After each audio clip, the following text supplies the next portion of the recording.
Assalamualaikum warahmatullahi wabarakatuh. Kami akan mempresentasikan resum pertemuan 1-4 mata kuliah Oceanografi dari kelompok 4 yang beranggotakan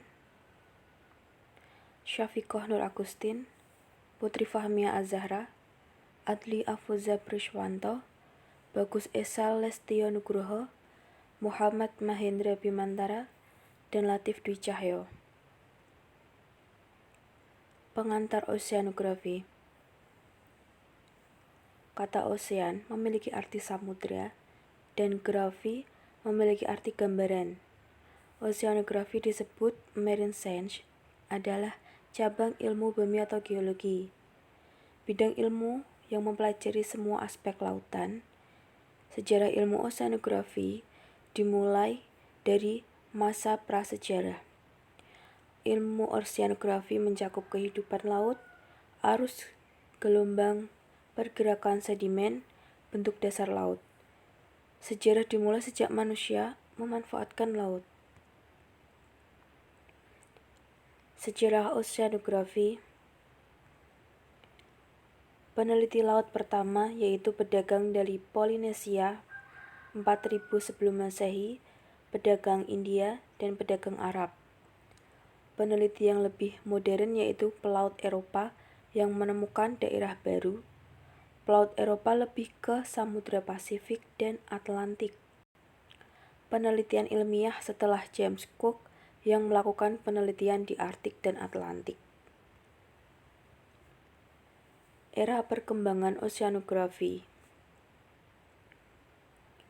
Era oceanografi permukaan atau pada tahun 1873 yaitu mengumpulkan data laut seperti angin, arus, dilanjutkan pada era eksplorasi laut pada tahun 1873 sampai 1914, di mana data yang dikumpulkan data dari kedalaman tertentu. Dilanjutkan pada era sistem survei nasional tahun 1925 sampai 1940 dengan alat yang lebih canggih. Dilanjutkan era metode baru yaitu tahun 1947 sampai 1956 di mana mulai ada kerjasama negara untuk meneliti. Ada era kerjasama internasional tahun 1957 sampai 1978 yaitu tentang kerjasama beberapa negara. Ada era satelit tahun 1978 sampai 1955 yaitu menggunakan satelit untuk penelitian. Yang terakhir adalah era ilmu sistem bumi pada tahun 1955 sampai sekarang sudah mencakup semua. Sejarah oceanografi di Indonesia. Pertama, penelitian sudah dimulai pada zaman penjajahan. Pada tahun 1904, Koning Benser mendirikan lab perikanan di Jakarta. Selanjutnya pada tahun 1919 diubah menjadi lab biologi laut. Pada tahun 1970 menjadi Lembaga Oseanologi Nasional. Kemudian penelitian dilakukan oleh lembaga disesuaikan dengan kebutuhan. Selanjutnya LIPI Bakosurtanai menjadi BIK DKO Universitas. Teori dan analisa asal-usul lautan. Yang pertama, teori undansi, yaitu pembuktian gangguan keseimbangan isostatik akibat pengaruh gerakan vertikal setelah pembekuan kulit bumi. Yang kedua, teori tektonik lempeng, yaitu pergerakan lempeng bumi dengan perkembangan lautan baru. Dan yang terakhir, hipotesa pelepasan lempeng, yaitu fase tertua terjadinya lautan. Selanjutnya, komposisi daratan dan lautan. Yang pertama, atmosfer, yaitu lapisan terluar, terdiri dari nitrogen, O2, dan CO2. Yang kedua, hidrosfer, yaitu semua air bebas yang ada di bumi. Selanjutnya, litosfer, yaitu lapisan keras bumi tebal 600 sampai 700 km. Selanjutnya astenosfer, yaitu lunak dan dapat mengalir secara lambat sekali. Yang terakhir pusat bumi, yang kaya akan logam, besi, dan nikel. Selanjutnya resum pertemuan 2. Yang pertama, massa air laut. Menurut Lorem ipsum, di mana massa adalah sifat fisika yang sering disamakan dengan berat. Massa dibedakan menjadi 2 berdasarkan perbedaan suhu, salinitas, dan pengaruhnya terhadap densitas. Massa dapat dibagi menjadi 2, yaitu massa air permukaan adalah massa di atas daerah termoklin. Yang kedua, massa air dalam, yaitu massa di bawah termoklin sampai dasar, di mana termoklin yaitu lapisan air tipis yang memiliki penurunan suhu secara drastis. Lapisan air. Yang pertama, epilimnion, yaitu suhu lebih hangat dan pencampuran air yang stabil. Yang kedua, metalimnion, yang mempunyai perubahan suhu vertikal yang relatif tinggi. Yang ketiga, termoklin, yaitu lapisan air tipis penurunan suhu drastis. Dan yang terakhir, hipolimnion, yaitu suhu lebih dingin perubahan suhu lebih kecil. Selanjutnya, haloklin, termoklin, dan pinoklin. Yang pertama, haloklin, yaitu zona salinitas dengan mengalami peningkatan cepat berada pada 200-1000 meter. Yang kedua, variasi salinitas berdasarkan lintang. Semakin tinggi lintang, salinitas semakin rendah. Di mana variasi salinitas berdasarkan lintang, semakin tinggi lintang, salinitas semakin rendah. Salinitas juga dibedakan berdasarkan kedalaman. Yang kedua, termoklin. Penurunan berdasarkan perbedaan suhu air, di mana suhu air penurunan dengan cepat berbanding dengan kedalaman. Faktor yang mempengaruhi termoklin yaitu cuaca musiman, lintang, kondisi lingkungan lokal, pasang surut, dan arus. Pada lapisan termoklin 200-1000 meter selalu terjadi penurunan atau peningkatan yang drastis. Yang terakhir, pinoklin, yaitu daerah terjadinya kenaikan densitas berdasarkan kedalaman. Densitas ditentukan temperatur, salinitas, tekanan. Semakin ke daerah ekuator, lapisan pinoklin semakin menuju permukaan dan semakin ke kutub semakin dalam. Yang terakhir, kesimpulan. Yang pertama, haloklin plus termoklin sama dengan pinoklin. Haloklin dan pinoklin berbanding lurus, sedangkan termoklin dan pinoklin berbanding terbalik. Ketebalan haloklin, termoklin, pinoklin dipengaruhi oleh garis lintang, musim, arus, dan angin. Lanjut ke resum pertemuan 3. Next. Sifat fisika kimia air laut. Yang pertama ada suhu, yaitu derajat panas suatu objek yang diakibatkan oleh tumbukan antar molekul yang tidak beraturan. Selanjutnya, suhu sering disebut SST, Sea Surface Temperature atau SPL. Suhu permukaan laut atau SPL dengan satuan Celcius atau Kelvin.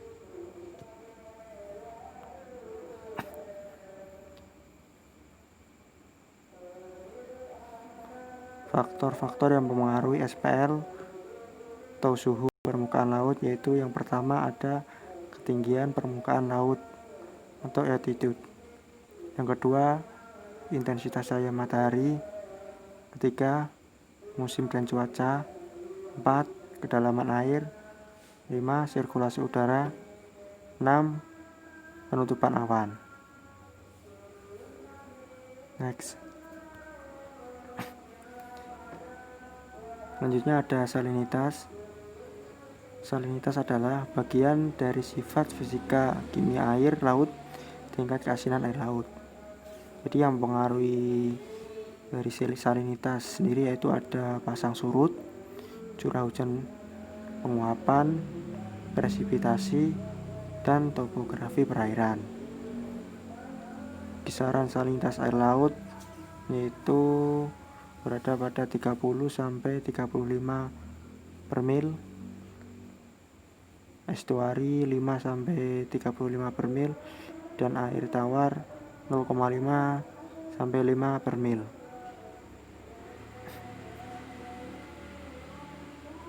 Berdasarkan letaknya, arus laut dibedakan menjadi 4. Yang pertama itu massa air persatuan volume.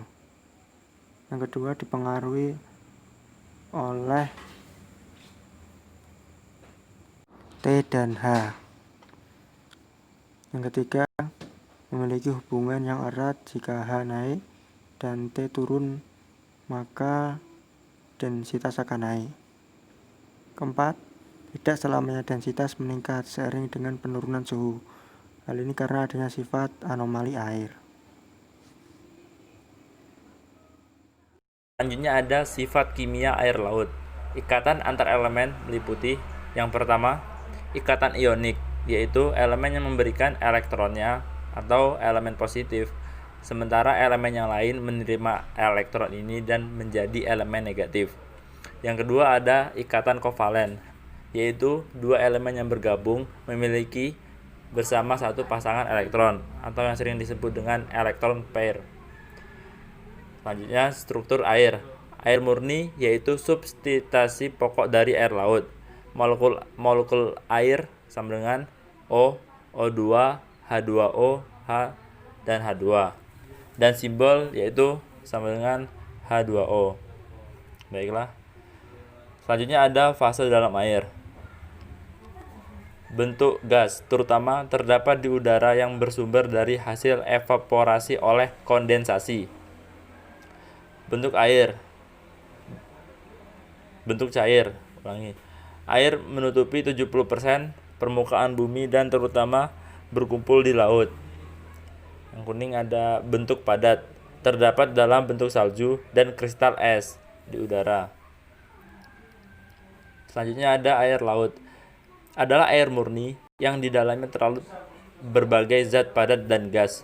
Komponen utama dari garam-garam di laut adalah klorin atau ion Cl dan sulfur atau SO2 magnesium.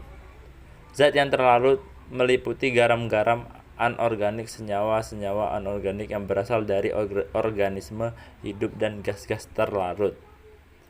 Klorida dan sodisium merupakan elemen yang terbanyak dengan jumlah lebih dari 85% dari total elemen-elemen yang terlarut dalam air laut. Selanjutnya ada gas-gas terlarut dalam air laut. Nitrogen 64%. Nitrogen yang terdapat di air laut terdiri dari beberapa bentuk, antara lain ikatan-ikatan organik, amonia, nitrat, nitrogen oksida, dan nitrogen dalam bentuk gas bebas. Oksigen. Kelarutan oksigen di laut sangat penting, artinya dalam mempengaruhi keseimbangan kimia di laut. Karbon dioksida. Karbon dioksida terdapat di laut oleh karena adanya aktivitas metabolisme air laut. Arus laut.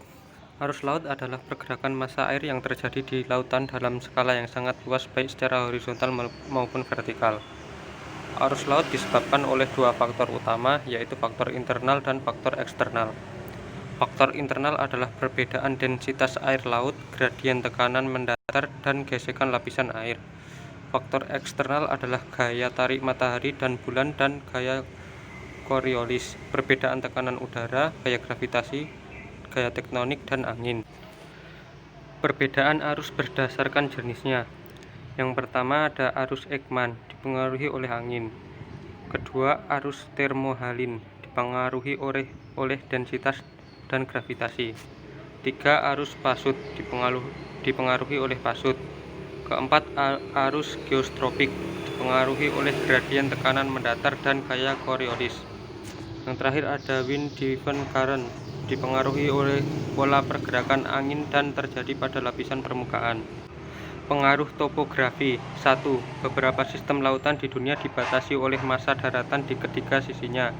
2. Bagian keempat dipengaruhi oleh arus ekuatorial counter yang menyebabkan aliran arus air membentuk lingkaran. Terakhir, arus air yang membentuk lingkaran ini disebut dengan gyre. Berdasarkan letaknya, arus laut dibedakan menjadi 4. Yang pertama, arus atas. Jika arusnya bergerak di laut permukaan laut. Yang kedua, arus bawah. Jika arusnya bergerak di bawah permukaan air laut. Yang ketiga, longsor current. Arah aliran arus terjajar dengan garis pantai. Yang keempat, rip current. Arus yang berada di pantai berpasir halus dan bergelombang agak besar. Berikutnya adalah resume pertemuan keempat, di mana di sini ada lautan dan iklim. Secara garis besarnya ada sistem iklim, cuaca dalam skala global, dan laut sebagai pengatur iklim. Sistem iklim.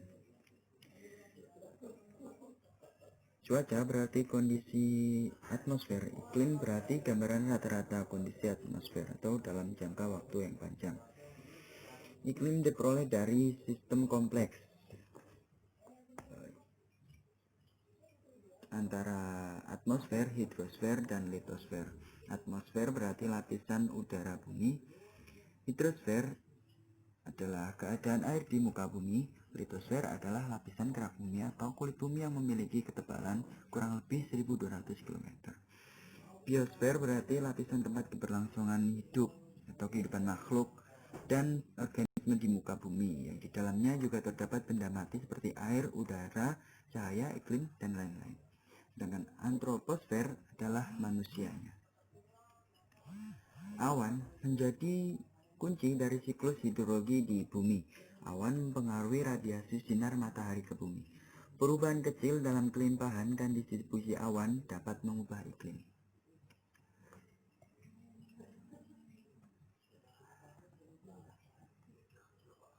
Ini merupakan sistem iklim di mana monsoon barat laut atau northwest dan monsoon tenggara southeast dan pasang surut akan mengakibatkan perbedaan stratifikasi massa air.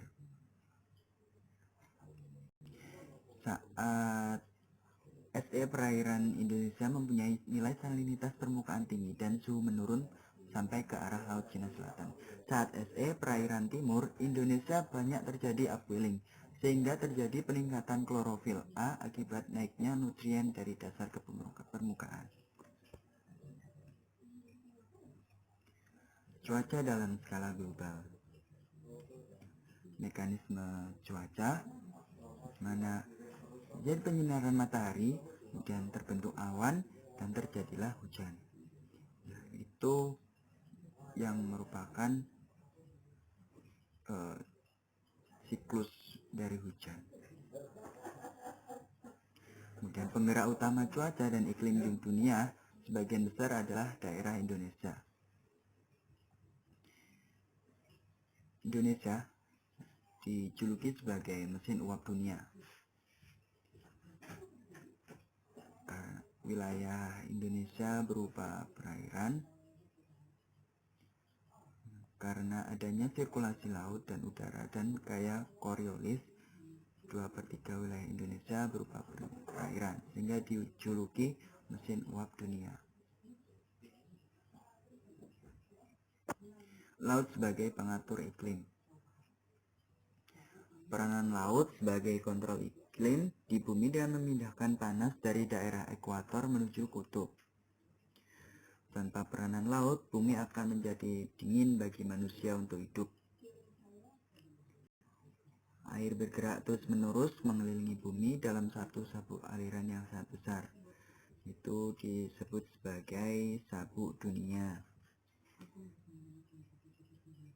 Laut sendiri mengatur keseimbangan suhu dunia karena sebagai media penyerap panas matahari terbesar. panas mempengaruhi densitas dari udara dan air laut. Variasi densitas menunjukkan adanya energi kinetik. Contoh kinetiknya ada musim barat dan musim timur. Itu mempengaruhi arus. Arus merupakan parameter oseanografi yang mempengaruhi cuaca dan iklim. Arus mempengaruhi pergerakan energi panas dan pola musim, mendistribusikan energi panas dari ekuator ke kutub. Demikian presentasi dari kelompok kami. Ada kurang lebih, ada kurangnya kami mohon maaf. Sekian. Wassalamualaikum warahmatullahi wabarakatuh.